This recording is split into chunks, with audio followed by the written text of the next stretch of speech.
family, this is Leah, Salmon, the Naturally You coach. Welcome to my Friday live. I hope everyone is well. I hope everyone was able to, well, apart from me, because I knew about the clap that was happening last night for the, to applaud the NHS workers. Like I've seen it for the last few days, and then I completely missed it. So I wanted to start off by saying thank you so much to, I really do appreciate, even though I don't even access the NHS. Last time I accessed the NHS was when I was pregnant and had midwives come to deliver the baby, which was nearly 5 years ago now. But I do very much appreciate everything that the NHS is doing right now and the NHS workers. And I think it's ridiculous the abuse that some of the NHS workers are getting at this time as well. Just makes no sense.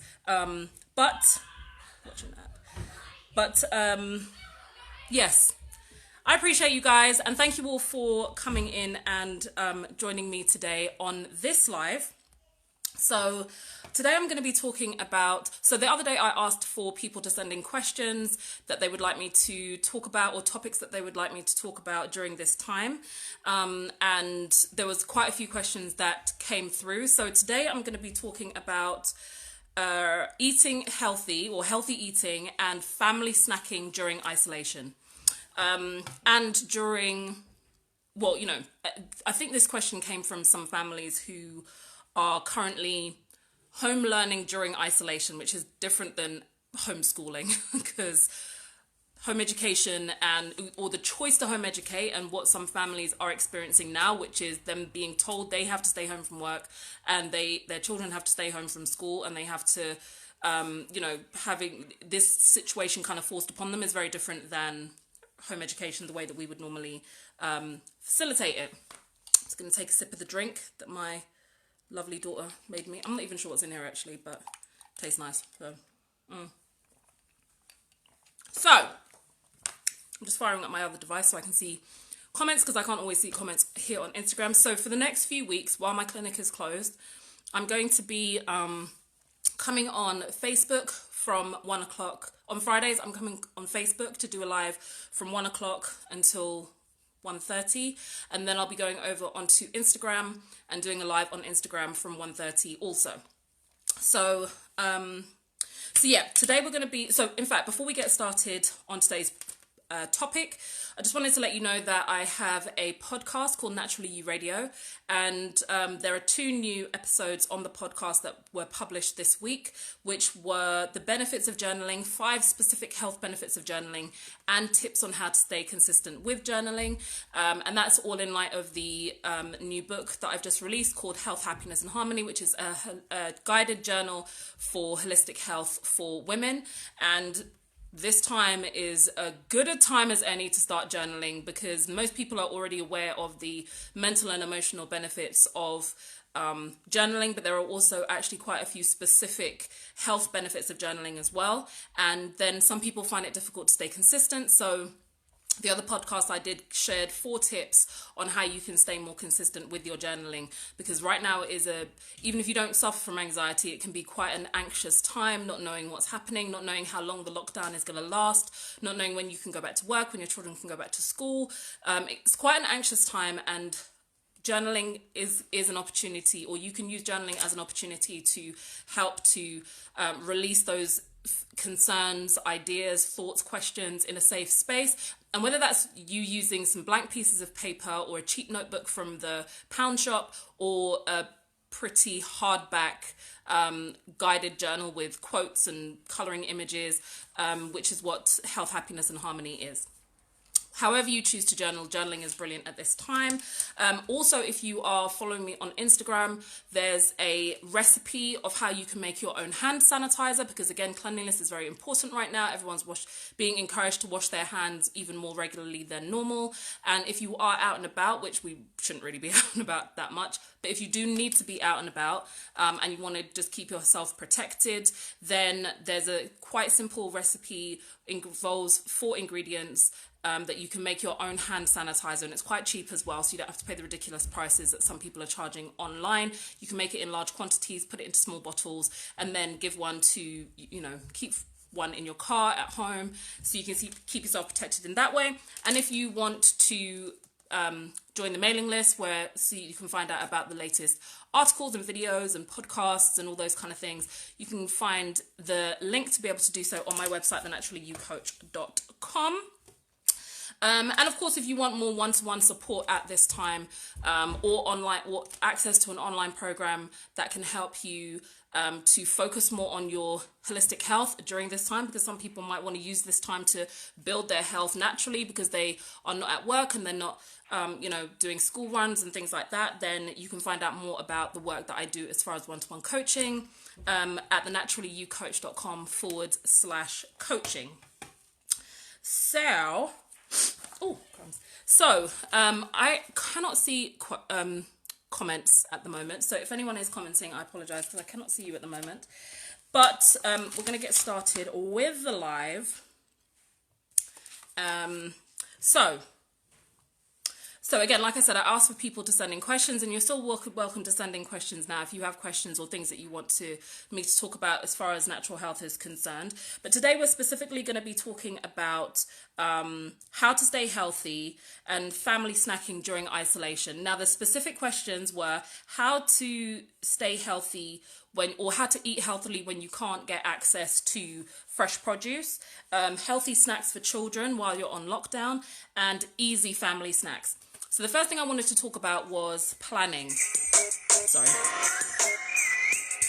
the first thing I wanted to talk about was planning, and planning is key when it comes to, planning can actually address all of these things. How to eat healthily when you don't have access to fresh produce, how to create healthy snacks for children during lockdown, and easy family snacking. So planning is most important. Now, whether you are single at home or whether you do have a family, yourself, your partner, your husband, and children, I would recommend that you create a meal plan and stick to it. So create a food eating plan, an eating timetable, and stick to it. So whether you decide you're going to have 3 meals a day and 1 snack, or you're going to have a smoothie in the morning and then 3 meals a day, or you're going to have 2 snacks and 2 meals a day, whatever you decide, create a plan around that and stick to it. So plan the times that you're going to be eating. So you're going to be having a smoothie at 9 o'clock, and then you're going to have,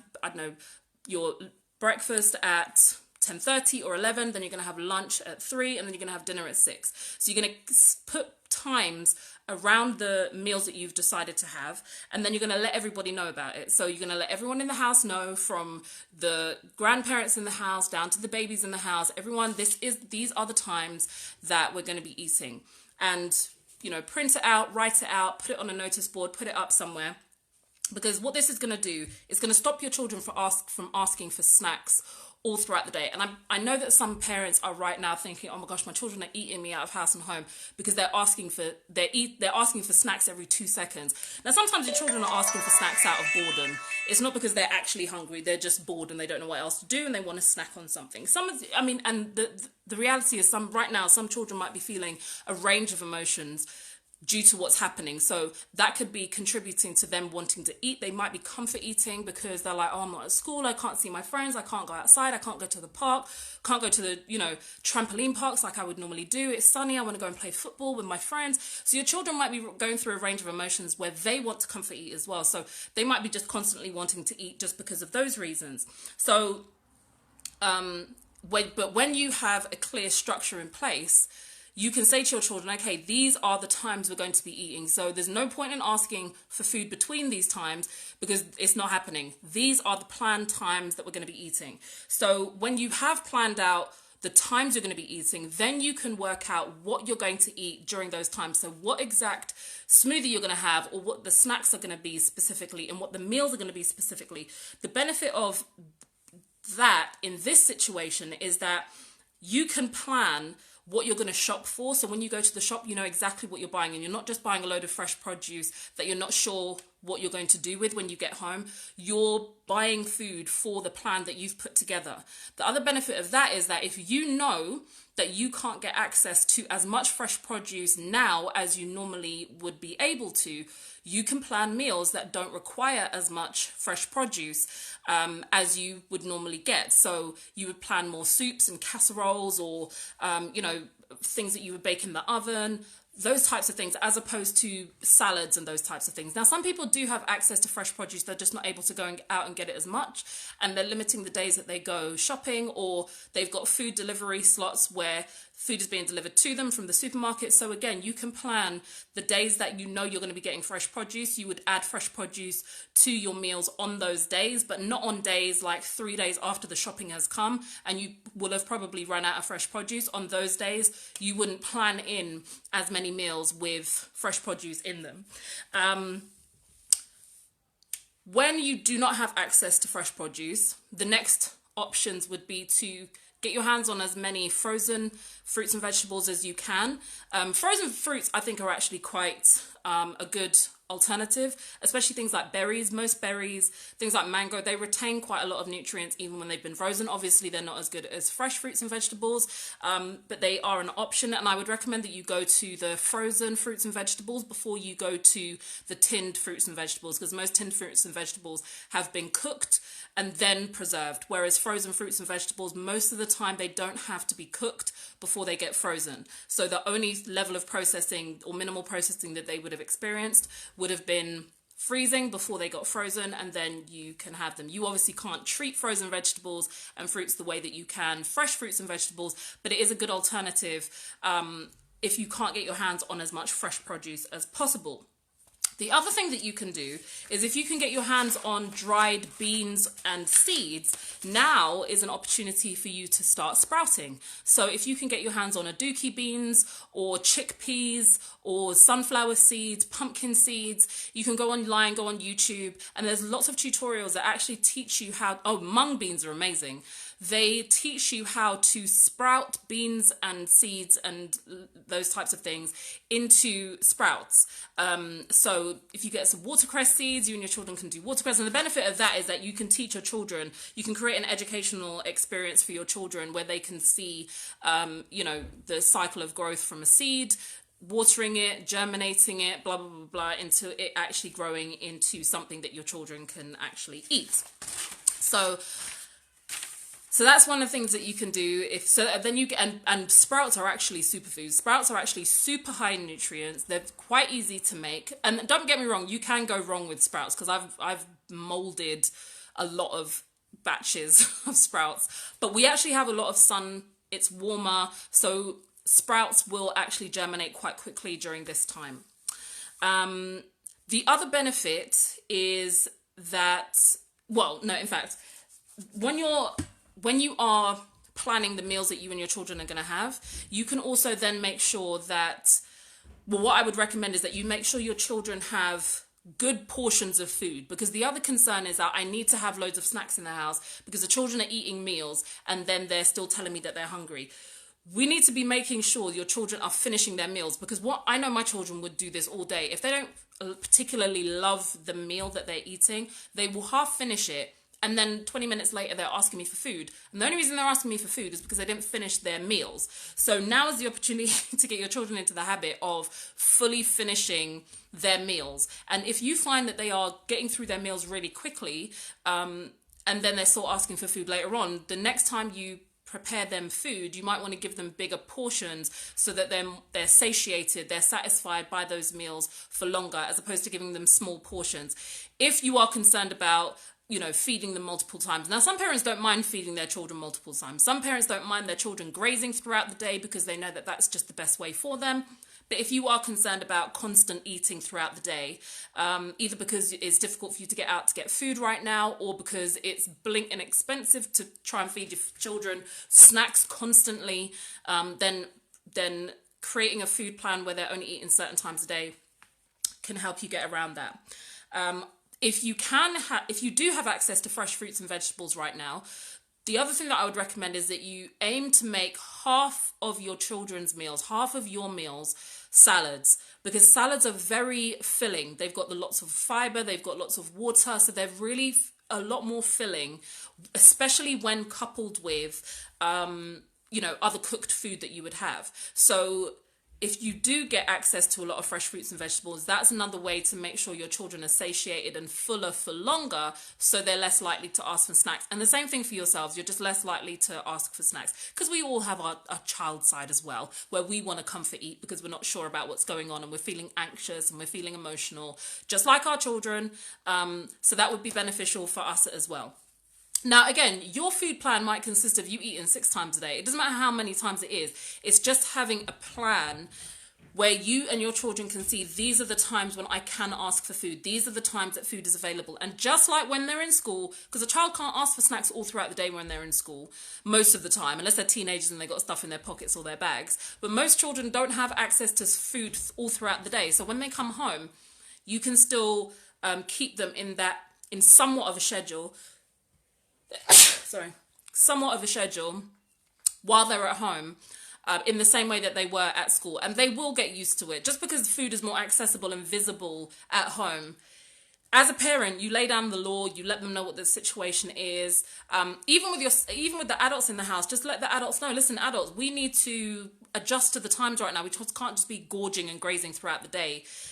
If that's not what you feel is going to be best for your family, we need to exercise a little bit of discipline and then just eat at these times. And these are the foods, these are the snacks that are available. So even when you're going out and buying snacks, you only need to buy a certain amount of snacks, because you're only going to be snacking once a day or twice a day, 7 days a week. So again, you know exactly what to buy. You're not overbuying food. You're not buying food you don't need. You're just buying enough for your actual needs. Now, if your children around or in between the times that are planned for them to eat are still asking for food, that's when you can offer them things like herbal tea and water, because a lot of children are not drinking enough throughout the day anyway.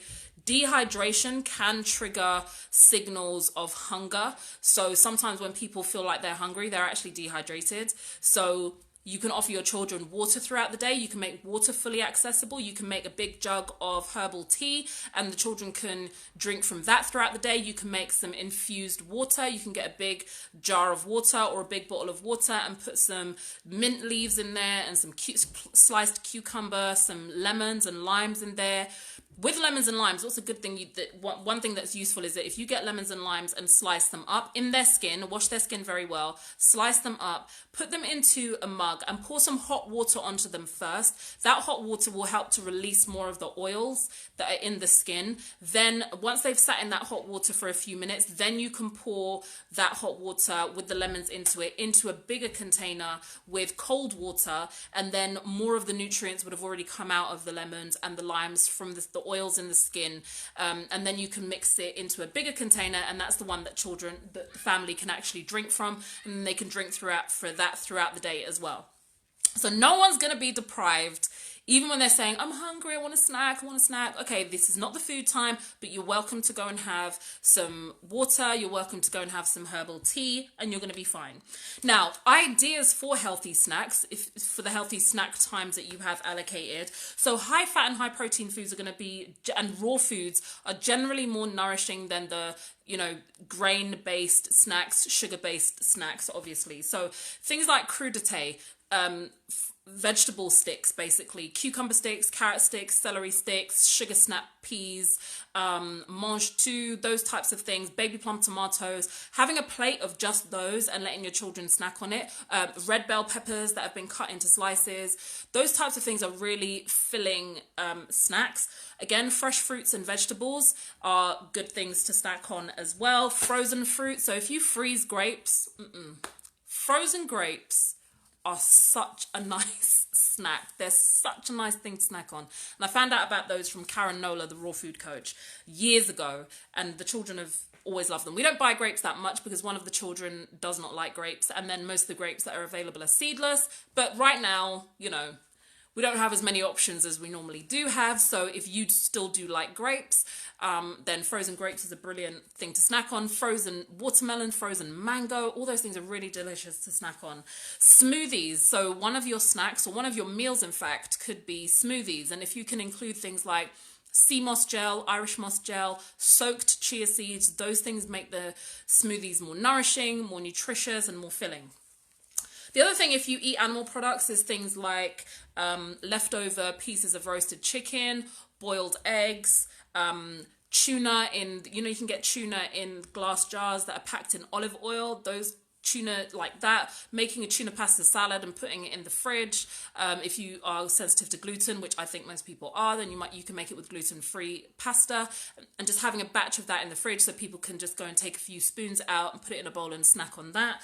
Those types of things are useful to snack on. And then if you are at home and you have more time, maybe now you can become a bit more adventurous and make your own homemade cakes, cookies, with healthier ingredients. So with wholemeal flours, if you're not sensitive to gluten, again, or spelt flour, if you can tolerate spelt, gluten-free flours, kind of experimenting with those. Raw vegan meals and desserts. One of my books is Leah's Raw Food Feast, and there's a whole section on raw vegan desserts in there, and you can find that book on my website, naturallyyoucoach.com/shop.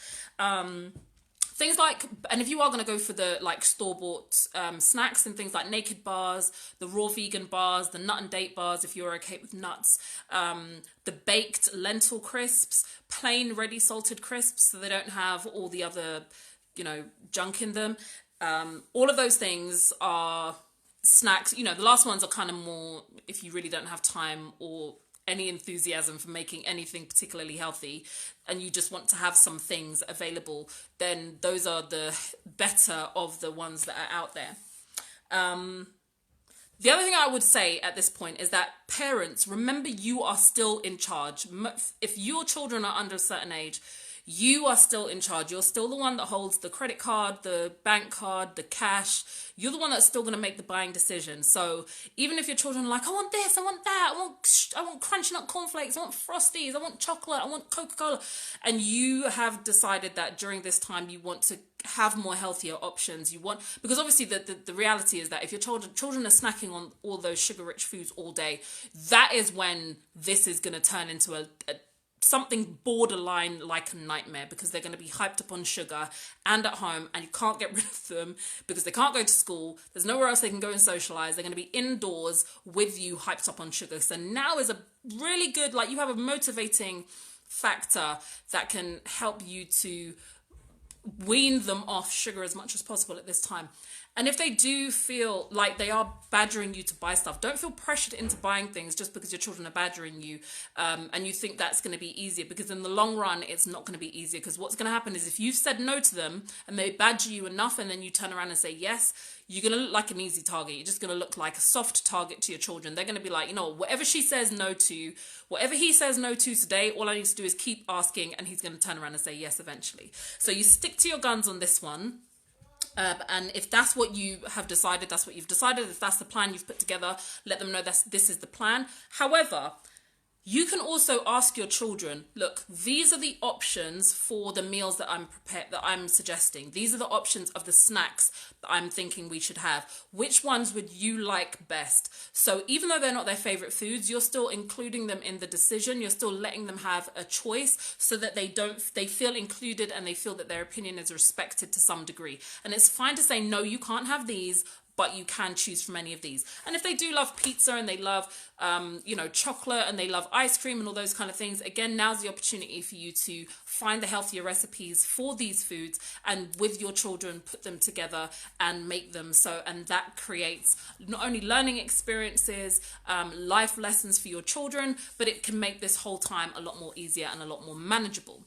I hope you've enjoyed the information that I have shared today. Again, please feel free to head over to my website and join the mailing list. You can find out when I'm going live again, or when I have new articles or podcasts available. Again, you can go and find the 2 new podcasts that I mentioned at the beginning are on my website, thenaturallyyoucoach.com, and you can go to in the menu, you can go to podcast, or you can go to thenaturallyyoucoach.com/naturallyyouRadio to find my podcast there. The podcast is under the Naturally You Radio, also on SoundCloud and iTunes, so you can find them there also. I'm going to be coming back on Facebook on live on Monday and Wednesday at 9:30 p.m. on Monday and Wednesday.